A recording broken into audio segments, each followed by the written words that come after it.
Okay, guys. So our today's topic is capital receipt and payment and revenue receipt and payment. Under this topic, we'll understand what is a capital receipt or payment and what is a revenue receipt and payment. So, in nutshell, we'll understand the difference between capital items in accounts and revenue items in accounts. Right? Yeah, sir. But first, I had a question before you start the topic, the Yeah. concept. That what is the need to मतलब दोनों को differentiate करने का ज़रूरत क्या है? Okay. So, I got your point. So you want to ask the why of this कि ज़रूरत क्या है कैपिटल आइटम्स को और रेवेन्यू आइटम्स को डिफरेंशिएट करने की. ठीक है, चलो let's do one thing. Let's start with your question only. Okay, so the question is what is the need to differentiate between capital items, capital and revenue items of receipts and payment. Okay, have you heard about the accounting principles? Yes. Great. So how many accounting principles are there? 5 accounting principles. Good. Okay, so now read this. First, your question is what is the need to differentiate? Okay, my answer is we need to differentiate between capital revenue items of receipts and payment because of the 5 accounting principles. Okay. Okay? Yeah. अब principal बनाए हैं तो principal को follow करना पड़ेगा. Yes. ठीक है, Yes. Let's review the 5 principles. Yes. 5 principle को अंडरस्टैंड करने में हमें अपने आप पता चल जाएगा कि इसको डिफरेंशिएट करने की जरूरत क्या है. ठीक है, चलो अपन देखते हैं पहले 5 अकाउंटिंग प्रिंसिपल्स क्या है. 5 अकाउंटिंग प्रिंसिपल है. First, revenue recognition principle. Revenue recognition मतलब रेवेन्यू को रिकॉग्नाइज करने के लिए जो प्रिंसिपल्स है वो simple. Cost principle, so principles of accounting in relation to cost. Third is matching principle. Okay, we don't know what is matching, let's talk very raw. We don't know what is matching, but कुछ तो भी matching principle match करना है, right? Yes. Fourth is Yes. Sir. okay, fourth is full disclosure principle. Logically we understand it is something in relation to disclosure. Yes. Accounting में disclosure होना चाहिए और पूरा डिस्क्लोजर होना चाहिए. Yes. And the last one is objectivity principles. Yes. ठीक है, सबसे पहली बात हमको इन पांचों की डिटेल में नहीं जाना है. Yeah. हमको इसमें से उस प्रिंसिपल पे ध्यान देना है जिसके कारण रेवेन्यू और कैपिटल रिसीट एंड पेमेंट में डिफरेंशिएट करना पड़ता है. बताओ कौन सा प्रिंसिपल है वो? Third, matching principle. Perfect. So it is because of this third matching principle that we have to differentiate between capital and revenue receipts. Okay, so now principally before going to the question अपने को क्या देखना पड़ेगा, क्या understand करना पड़ेगा अपने को? Third principle, matching principle. Perfect. तो पहले हमें ये अंडरस्टैंड करना पड़ेगा कि मैचिंग प्रिंसिपल है क्या. ओके, चलो ठीक है, let's discuss about matching principle. The slide says matching principle का meaning, right? Yes. I'll just read out the theoretical meaning. Okay, this is what is written there. The meaning is expenses should be matched to revenue which are recognized in the same accounting period and be recorded in the period the expense was incurred. Okay. Okay, इतना मैंने जो बोला ये standard theory है. हाँ. And this standard theory is very simple to understand. Yes. Okay, हमारी slide के अंदर जो दिख रहा है it is clearly divided in 3 parts. Yeah. Okay, and को बीच में डाला है, एक पार्ट ऊपर है एक पार्ट नीचे है. ऊपर वाला पार्ट बोलता है expenses should be match to revenue. तो हमने जो क्वेश्चन पूछा था कि ये मैचिंग किस चीज की हो रही है, डू यू अंडरस्टैंड किस चीज की हो रही है? Yeah, to match the expenses with the revenues. परफेक्ट. एक्सपेंस को रेवेन्यू से मैच करना है. So expenses should be match to the revenues which are recognized in the same accounting period. Yeah, in the same accounting period. Exactly. So prominent factor हो गया accounting period. उस particular accounting period के revenue और expenses को हमको match करके रखना है. Yeah. Right. The second part says be recorded in the period the revenue was incurred. मतलब रेवेन्यू जिस पीरियड में इनकर हुई है, एक्सपेंसेस जिस पीरियड में इनकर हुए हैं वो उस पीरियड में होना चाहिए जिस पीरियड में रेवेन्यू इनकर हुई है, Yeah. रेवेन्यू रिकॉर्ड हुई है. Okay.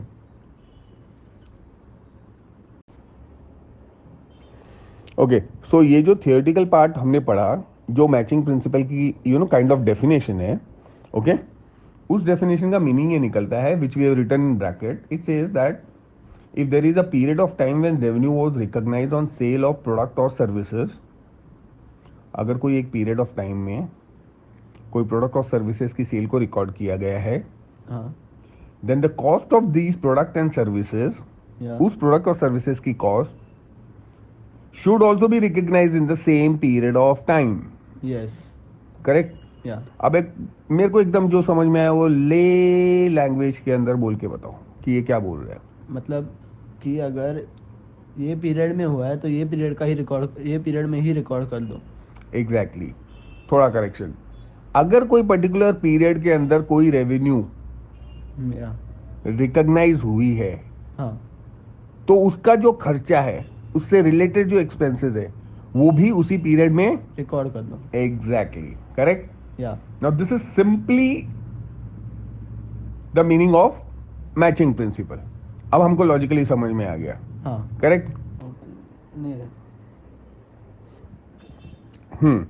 सो जैसे तुमने एकदम ले लैंग्वेज में इसको डाला, okay, this is what the slide says. Simply speaking, related expenses and related revenue, जो हमको याद रखना है मैचिंग प्रिंसिपल के शॉर्टकट में, related expenses and related revenue should fall into the same accounting period. Perfect. पूरा रिपीट करो एक बार. Related expenses and related revenues should fall into the same accounting period. Perfect. ये तुम्हारा फुल स्टॉप हो गया. Matching principle is this, that's it. Correct. Okay. Okay. See, अब now I am going to tell you one more point of view. If you read the slide, will speak on that only. Yeah. कि एक point of view है, just try to understand that.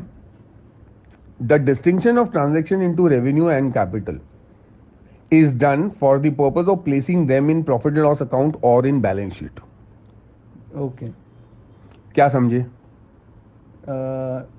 It means that the distinction of transaction into revenues and capital is done for the purpose of placing them in profit and loss account or in the balance sheet. Very good. मतलब जो लिखा है तुमने वो वही बोल के मुझे बताया कि इसका ये मतलब है. सी, ये यहाँ पे एक पॉइंट ऑफ व्यू है जहाँ पे वो बता रहा है कि the distinction between capital and revenue, यानी कैपिटल एंड रेवेन्यू का जो फर्क है, ये क्यों किया जाता है. ये जो तुम्हारा क्वेश्चन है, मैं उसका एक और व्यू दे रहा हूँ रिप्लाई का. Done for the purpose. Yeah. ये किस पर्पस से डिफरेंशिएट किया जाता है?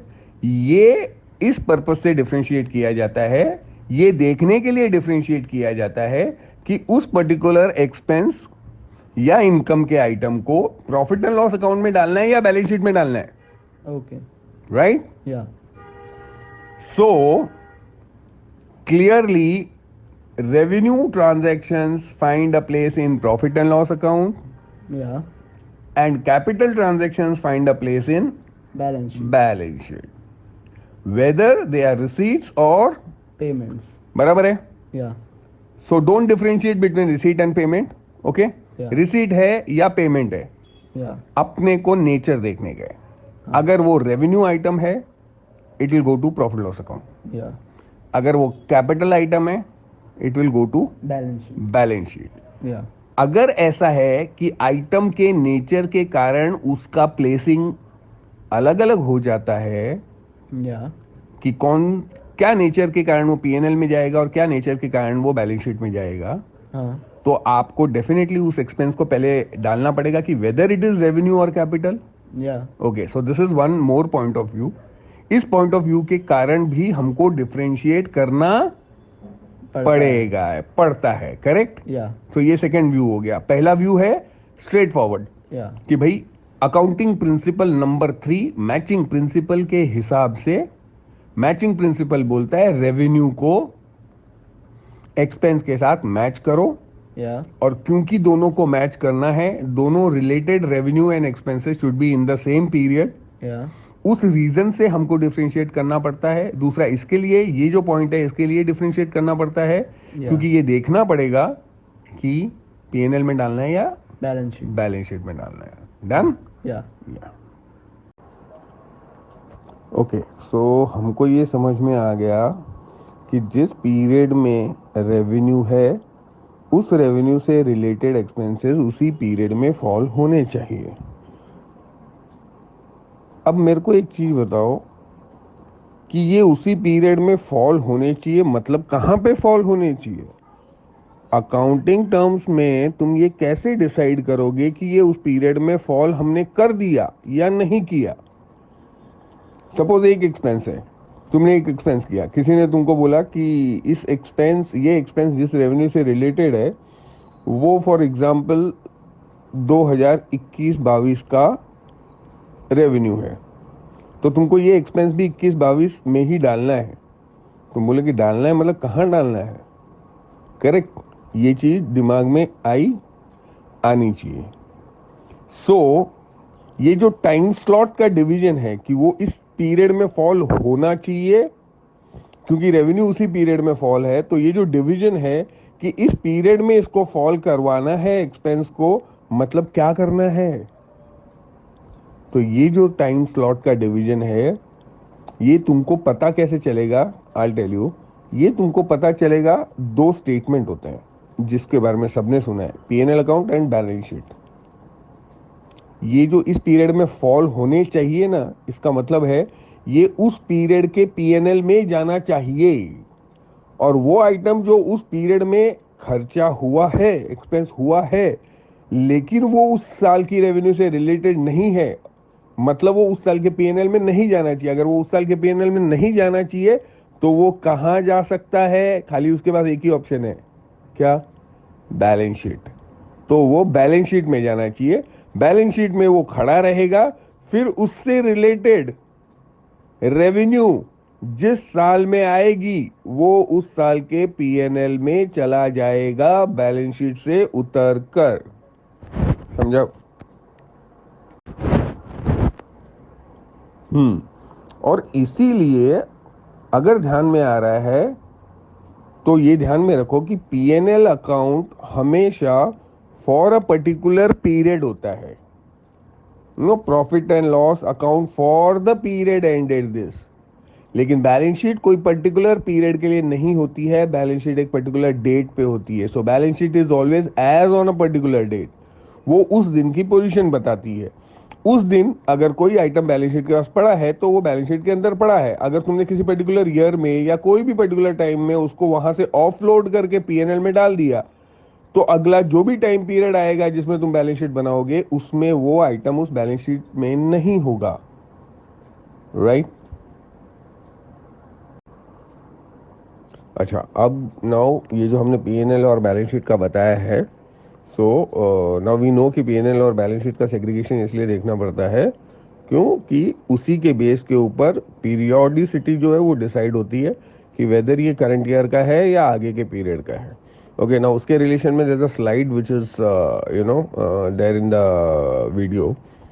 Just read that slide, keep it for 5-10 seconds, read it because it is very smartly, it is explaining the whole point. Revenue expenditures are shown in profit and loss account as their benefits are for one accounting period, that is in which they are incurred. Correct? While capital expenditures are placed in the asset side of balance sheet as they will generate benefit for more than one accounting period or any future accounting period and will be transferred to profit and loss account of the year on the basis of utilization of that benefit in that particular accounting year. Right? जो हमने offloading की बात की थी कि जब जरूरत पड़ेगी तब बैलेंस शीट से ऑफलोड हो जाएगा और जिस साल में रिलेटेड होगा वो उस साल में ऑफलोड हो जाएगा। Right? Just quickly read that once. Okay, now listen carefully. Matching principle के हिसाब से कैपिटल और रेवेन्यू का डिफरेंशिएशन कैसे होता है? ओके, मैचिंग प्रिंसिपल के कारण होता है वो समझ में आ गया, वो हमने समझ में नहीं आया, वो हमने बोला कि उसके कारण होता है, लेकिन होता कैसे है? होता ऐसे है, मैचिंग प्रिंसिपल बोलता है कि रेवेन्यू के आइटम को जिस पीरियड में रिकॉग्नाइज किया है उसी पीरियड में उसके एक्सपेंस को आइटम को रिकॉग्नाइज करो। करेक्ट? हाँ। यस। अब जिस पीरियड में तुमने कोई पर्टिकुलर एक्सपेंस किया है, हाँ, ओके, सपोज मैंने करंट ईयर में एक एक्सपेंस किया, या नाउ आई विल सर्च कि इसके रिलेटेड की जो रेवेन्यू है या या बेनिफिट है, revenue is also benefit like, या वो किस ईयर की है, बराबर है, ढूंढना पड़ेगा। या करंट ईयर, तुमने लॉजिकली बोला करंट ईयर, करेक्ट। या अब अगर वो करंट ईयर में इसका बेनिफिट नहीं आता है तो क्या करोगे? पहली बात, अगर तुमको करंट ईयर में ही उसकी रेवेन्यू मिल जाती है रिलेटेड, या तो तुम करंट ईयर में डाल दोगे उस एक्सपेंस को, हाँ, वो हो गया तुम्हारा रेवेन्यू आइटम। हम्म, सपोज उसका बेनिफिट जो आने वाला है वो इस साल का नहीं है, वो सपोज अगले साल आएगा, तो क्या करोगे? तो अगले साल में डालेंगे। एग्जैक्टली तो अगले साल में डालोगे ना, हाँ, लेकिन खर्चा तुमने आज कर दिया है, हाँ, तो वो रेवेन्यू में तो डाल नहीं सकते उसको, हाँ, मतलब उसको एक्सपेंस में तो डाल नहीं सकते, हाँ, क्योंकि वो तुम्हारा करंट ईयर का एक्सपेंस है। नहीं, करंट ईयर में तो तुमको वही एक्सपेंस डालने हैं जो करंट ईयर की रेवेन्यू से रिलेटेड है, हाँ, तो उसको अगले साल में डालने के लिए, लेकिन खर्चा तुमने इसी साल कर दिया है, तो हाँ। कहां डालोगे? अगले साल इसको जाके तुम रेवेन्यू में डालोगे, हाँ, अगले साल आने तक कहां रखोगे?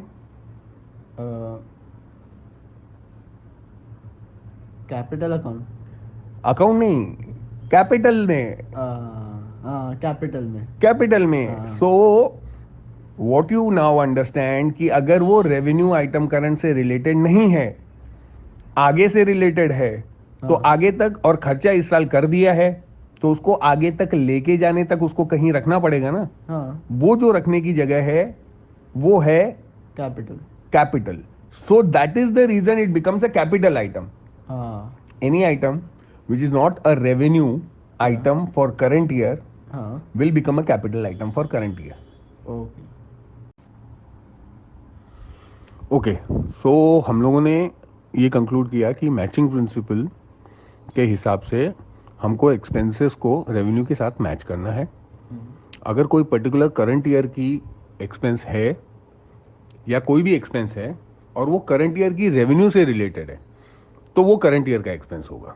हाँ, अगर उससे रिलेटेड रेवेन्यू करंट ईयर में आई है तो वो एक्सपेंस भी करंट ईयर में आएगा। हाँ, ठीक है, नाउ लेट्स अज्यूम कि तुमने कोई एक्सपेंस किया लेकिन वो करंट ईयर की रेवेन्यू से रिलेटेड नहीं है, ओके। हाँ, यहां पे तुम रेवेन्यू को रेवेन्यू बोलो या कोई बेनिफिट भी बोल सकते हो कि करंट ईयर में हमको उस एक्सपेंस का कोई बेनिफिट नहीं आया, हाँ, ओके, तो वो करंट ईयर से रिलेटेड नहीं है। हाँ, अगर वो करंट ईयर से रिलेटेड नहीं है तो तुम उसको करंट ईयर की रेवेन्यू के साथ मैच नहीं करोगे, नहीं, नहीं करोगे तो पीएनएल अकाउंट में नहीं डालोगे, नहीं, बराबर है, क्योंकि वो एक्सपेंस जो उस रेवेन्यू से रिलेटेड नहीं है, उस एक्सपेंस को उस रेवेन्यू से माइनस करके प्रॉफिट निकालने का कोई मतलब है ही नहीं, है ही नहीं। तो कहां डालोगे उसको? बैलेंस शीट, क्यों? क्योंकि इसको हम कैपिटल में ऐड, नहीं, कैपिटल में नहीं ऐड करोगे। क्योंकि दो ही चीज है। एग्जैक्टली क्योंकि तुम्हारे पास है क्या डालने के लिए, या तो पीएनएल में डालोगे हाँ, या बैलेंस शीट में डालोगे। हाँ, okay, now see, this is something like तुमने एक्सपेंस इनकर किया, हाँ, अब तुम्हारे पास में एक बहुत बड़ा डब्बा है हाँ, और हर साल का छोटा छोटा डब्बा है। हाँ, तुमने एक एक्सपेंस इनकर किया, तुमने देखा सपोज करंट ईयर चालू है 2021, हाँ, तुमने कोई खर्चा इनकर किया और फिर ये देखा कि ये 2021 में जो रेवेन्यू हुई है उससे रिलेटेड है, हाँ, ओके, तो तुम सीधा उसको 2021 के फोल्डर में डाल दोगे, हाँ, ओके। अब तुमको दूसरा खर्चा मिला जो तुमने खर्चा तो कर दिया हाँ, लेकिन वो 2021 के फोल्डर से रिलेटेड नहीं है, हाँ, तो तुम इसको कहां रख के रखोगे? बैलेंस शीट, हाँ हाँ, बैलेंस शीट समझ गया, मैं डब्बों की बात कर रहा हूँ। अच्छा, डब, तुम्हारे पास दो डब्बे हैं, हाँ। एक बड़ा डब्बा है तुम्हारे पास हाँ, और छोटे छोटे हर साल के डब्बे हैं। हाँ, ये जो हर साल के डब्बे हैं ये तुम्हारे पीएनएल अकाउंट है, हाँ, और जो बड़ा डब्बा है वो तुम्हारी बैलेंस शीट है। हाँ, see balance sheet is the position on a particular date. हाँ, तो ये बड़ा डब्बा है तुम्हारा। जब तुम्हारा कोई एक्सपेंस का आइटम तुम्हारे ईयरली छोटे छोटे डब्बों में नहीं जा सकता है, तो बड़े डब्बे में डाल दूंगा। एग्जैक्टली तो तुम बड़े डब्बे में उसको रख के रखोगे, हाँ, ओके। तो तुमने क्या किया, तुमने एक खर्चा किया सपोज 10 लाख का, हाँ, तुमको पता चला ये खर्चा इस साल से रिलेटेड नहीं है, तो 2021 के डब्बे में डालोगे उसको, नहीं है रिलेटेड तो नहीं डालूंगा। नहीं डालोगे तो तुम्हारे बड़े डब्बे में रख के रखो, हाँ यानी बैलेंस शीट में रख के रखो, बड़ा डब्बा बैलेंस शीट है हाँ उसमें रख के रख लिया। फिर तुम 2021 से 21-22 पे आए, हाँ तुमने वापस मैचिंग प्रिंसिपल लगाया हाँ। कि ये क्या करंट ईयर की रेवेन्यू से रिलेटेड है, नहीं। 21-22 की रेवेन्यू से सपोज हाँ। मैच किया, उससे भी नहीं आया फॉर एग्जांपल। हम्म, 22-23 में गए तुम लोग, हाँ अब तुमने देखा वापस मैचिंग करो, हाँ तो वो जो खर्चा किया था वो 22-23 से रिलेटेड है। हाँ है। हाँ, अब तुमको आया कि अरे ये तो इस साल की रेवेन्यू से रिलेटेड है। हाँ अब वो जब इस साल की रेवेन्यू से रिलेटेड है तो उसको बैलेंस शीट से उठाओ, यानी बड़े डब्बे से उठाओ और 22-23 के डब्बे में डाल दो। डाल दो। हाँ so this work something like this, okay. हाँ। ये अपना एकदम लोकल लैंग्वेज में एक्सप्लेनेशन था। Will read out how it is, okay. या सी, revenue expenditures या are shown in P&L account as their benefits are for one accounting period, that is in which they are incurred, या जिसमें वो इंकर हुए हैं उस साल के बेनिफिट के लिए, इसलिए उस साल के P&L अकाउंट में चले जाएंगे। हाँ वाइल कैपिटल एक्सपेंडिचर उनको बोलते हैं, they are placed on the asset side of the balance sheet. या क्यों? तुमने बोला ना बड़े डब्बे में रख के रखते हो, यानी असेट साइड में रख के रखोगे उनको बड़े डब्बे में। They are placed on the asset side of the balance sheet because they will generate benefit or revenue for more than one accounting period. या Now, as they start generating revenue, they will be transferred to the profit and loss account of the year या in which it is utilized for the benefit in that particular year.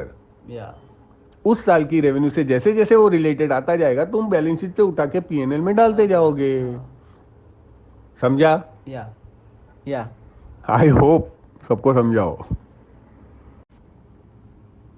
Sir अभी Y तो समझ गया कैसे है, hmm, पर how to differentiate between the capital and revenue, कि पता कैसे चले कि ये कैपिटल आइटम है या रेवेन्यू आइटम है, या फिर ये रेवेन्यू इस साल से रिलेटेड है या कोई और ईयर से रिलेटेड है। Okay. So how to differentiate, तुम्हारा जो सेकंड क्वेश्चन था, between capital items and revenue items. See, ये जो क्वेश्चन है ये ऐसा क्वेश्चन है कि इसमें तुम पूछ रहे हो कि सर कोई एक्सपेंस किया हमने, या कोई रिसीट है या कोई पेमेंट है, ठीक है। रिसीट और पेमेंट को देख के हम ये कैसे पहचाने कि ये करंट ईयर का है यानी रेवेन्यू है, या ये अगले किसी आने वाले सालों का है, दैट इज कैपिटल है, बराबर है। सी गाइस, इसके अंदर हमको जो हमने एक्सपेंस किया है ब्रॉडली, उस एक्सपेंस को अंडरस्टैंड करना पड़ेगा। हमको ये देखना पड़ेगा कि एक्सपेंस जो है वो किस टाइप का एक्सपेंस है, okay. Let's summarise it in 4-5 points, okay. So there are standard some 5 points.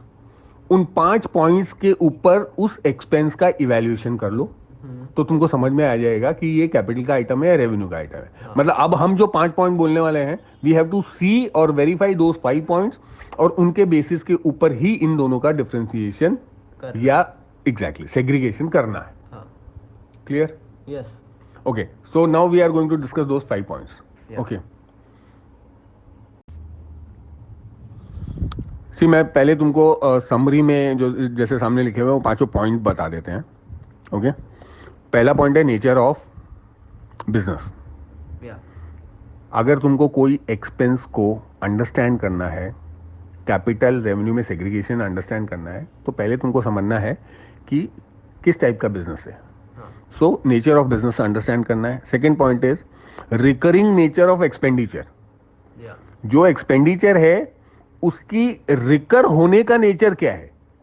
Recur होने का नेचर मतलब सिंपली एज यू अंडरस्टैंड, कितनी बार होगा, बार बार होगा, एक ही बार होगा, that is recurring nature.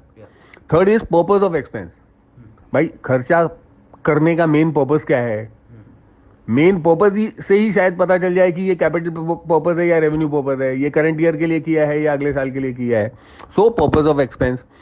Second last is effect on revenue generating capacity of business. तुमने जो खर्चा किया है उससे बिजनेस की रेवेन्यू जनरेट करने की कैपेसिटी पे क्या फर्क पड़ रहा है, हाँ, ओके, उससे हम निकाल सकते हैं. And lastly materiality of the amount involve. Accounting में मटीरियलिटी का कॉन्सेप्ट पढ़ा है, हाँ, सुना है, बराबर है. हाँ, एक अलग लेक्चर में हम लोग वो सारे कॉन्सेप्ट जो हैं वो लेंगे, बट अकाउंटिंग में तुमको ऑलरेडी पता है कि एक मटीरियलिटी का कॉन्सेप्ट है. मटीरियलिटी का मतलब दूसरा वर्ड है, मटीरियलिटी का दूसरा वर्ड, हाँ, मटीरियलिटी मतलब क्या, दूसरा वर्ड दो मटीरियलिटी के लिए. प्रोडक्ट. नो, मटीरियलिटी मतलब इंपॉर्टेंस इम्पोर्टेंस. हाँ, और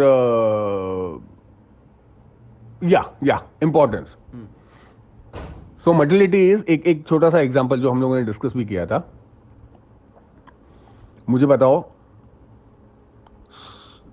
100 रुपये में 10 रुपया मटीरियल है, यानी इंपॉर्टेंट है.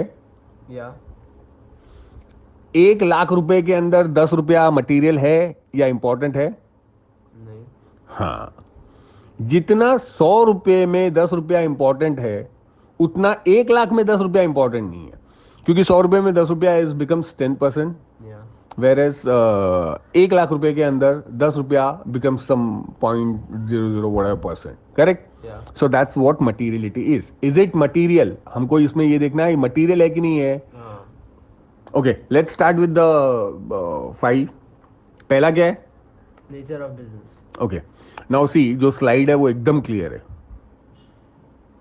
या 2 फोटोग्राफ्स दिख रहे हैं. हाँ, एक में तुमको फर्नीचर की शॉप दिख रही है जिसमें बहुत सारे फर्नीचर है, हाँ, वो बेचने के लिए रखे हैं.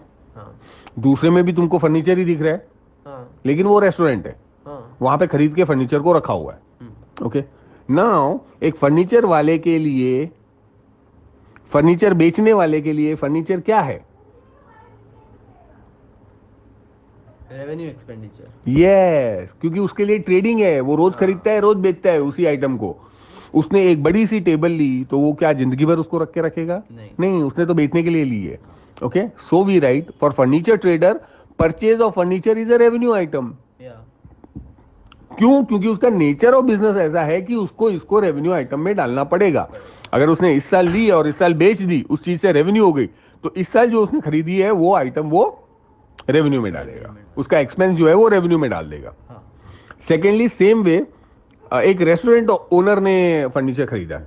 या so what we write is, see, for furniture trader purchase of furniture is a revenue expenditure, Yeah. But for all others like restaurant, purchase of furniture is a capital expenditure, क्योंकि वो एक बार खरीदेगा और उसका बेनिफिट उसको क्या खाली इसी साल मिलेगा, more than 1 year. Exactly, more than 1 year, Yeah. And therefore for him it becomes a Capital capital item. Item.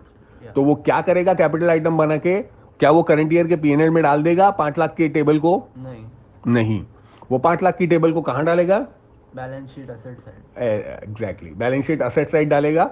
और सपोज वो एंटिसिपेट करता है कि ये टेबल उसकी 10 साल चलेगी, हाँ, मतलब इस टेबल से उसको 10 साल रेवेन्यू मिलेगी या बेनिफिट मिलेगा.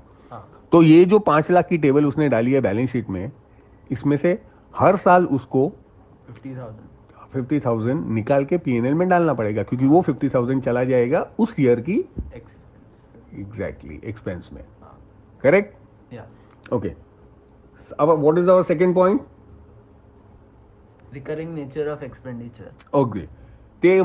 तुम्हारे एक्सपेंस क्या, रिकरेंस क्या है, हाँ, कितनी बार होता है, उससे हम ये अंडरस्टैंड कर सकते हैं कि रेवेन्यू है या कैपिटल है. अगर मंथली हुआ तो रेवेन्यू हो गया. एग्जैक्टली. और अगर ईयरली हुआ या तो फिर मोर देन 1 year हुआ हाँ, तो कैपिटल हो जाएगा. तो कैपिटल हो जाएगा. हाँ. Let's get into detail. तुम्हारे पहले पॉइंट का एग्जांपल क्या है,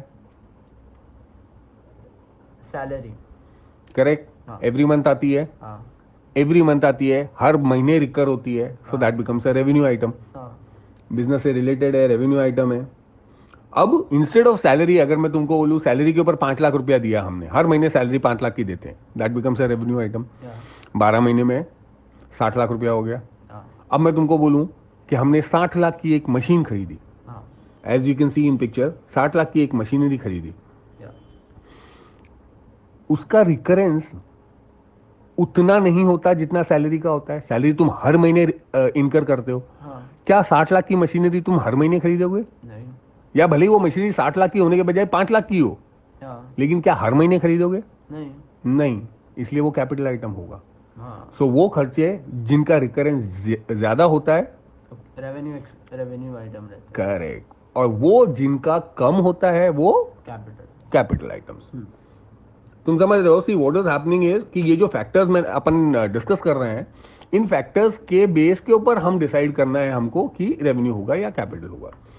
so next is purpose of expenses. Okay, clearly purpose क्या है एक्सपेंस का। हाँ, एज एन एग्जाम्पल, सामने जो दिख रहा है वो पर्पस स्मॉल इंजन रिपेयर। हाँ, Okay, let me read. Expenses for repair of machinery may be incurred in the course of normal maintenance of asset. So expenses for such maintenance purpose are revenue in nature. क्या समझा? Normal जो items रहते हैं जिनका monthly repairing करना पड़ता है वो कैपिटल रहते हैं नेचर से, कैपिटल नहीं, रेवेन्यू रहते हैं नेचर से। Exactly. हाँ, हाँ, और जो बड़ी बड़ी मशीनरी रहती है जिनका मंथली हो नहीं सकता है, हम्म, 1 साल से ज़्यादा जिसको टाइम लगता है, उसको बोलते हैं कैपिटल बाय नेचर। करेक्ट। 1 साल से ज्यादा भी टाइम लग सकता है। दूसरा, वो जो एक्सपेंस होता है जो बड़ी मशीनरी को होता है, वो बड़ी मशीन में छोटा रिपेयर भी हो सकता है। तो अगर छोटा रिपेयर है जो हर महीने भर से रिक्वायर्ड है, 2 महीने से रिक्वायर्ड है, that is a small repair. Okay, तो एक्सपेंस का पर्पस क्या है? छोटे रिपेयर के एक्सपेंस का पर्पस होता है मेंटेनेंस। हाँ, जबकि अगर बड़ा रिपेयर होएगा वही, हाँ, उसका पर्पस मेंटेनेंस नहीं होता है। इसको अच्छे से चलाना। एग्जैक्टली, अच्छे से चलाना, क्योंकि बड़ा रिपेयर तुम करोगे ही तब जब बड़ी प्रॉब्लम होगी। बड़ी प्रॉब्लम होगी तो मशीन की एफिशिएंसी कम हो जाएगी, एफिशिएंसी इंक्रीज करने के लिए वो रिपेयर करना पड़ेगा। हाँ, ओके, सो जो बड़ा खर्चा होता है उसको ओवरहॉल एक्सपेंसेस बोलते हैं। So on the other hand, expenses for major repair which increases productive capacity of machine, see, जिससे वो इतना बड़ा रिपेयर है कि उससे मशीन की जो प्रोडक्टिव कैपेसिटी है उसमें फर्क पड़ेगा, and that will become capital by nature. perfect. What is the next point? Effects on revenue generating capacity of business. अब तुम जो एक्सपेंसेस कर रहे हो, the expense which we are doing, उससे बिजनेस की रेवेन्यू जनरेटिंग कैपेसिटी पे क्या फर्क पड़ता है?